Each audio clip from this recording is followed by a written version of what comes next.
નમસ્કાર મિત્રો, વિડીયોમાં તમારું સ્વાગત છે। આ જે ભાઈ છે એને એવું કૃત્ય કર્યું છે કે તમે પણ ચોંકી જશો।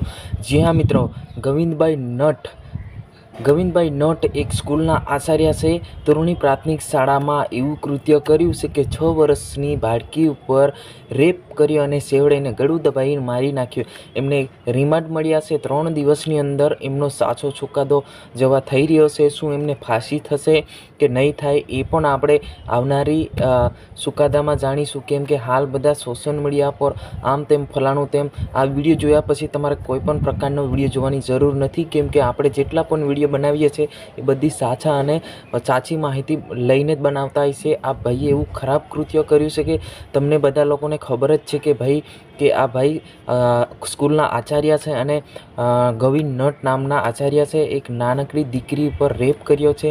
રેપ કર્યા પછી એ દીકરીને ગળું દબાઈને હત્યા કરી દેવામાં આવી છે। તો ખરેખર મિત્રો, આવા વ્યક્તિને તો કેસ બેસ કરવાનો ના હોય, રિમાન્ડ કંઈ આપવાનું ના હોય, એમને ડાયરેક્ટ ફાંસીએ ચડાવી દેવાનું હોય।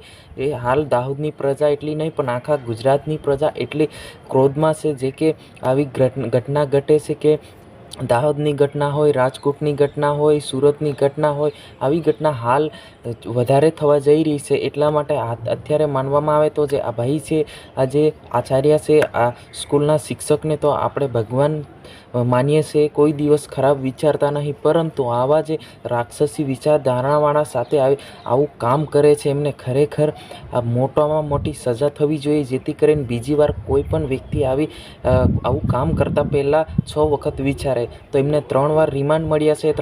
3 દિવસના રિમાન્ડ મળ્યા છે। 3 દિવસની અંદર એમને ફાંસી થશે કે સજા થશે કે નિર્દોષ, એ તમામ જે ઘટના છે એ 3 દિવસની અંદર આપણને જાણવા મળી જશે। તો આજની વિડીયોની અંદર બસ આટલું જ। જય હિન્દ।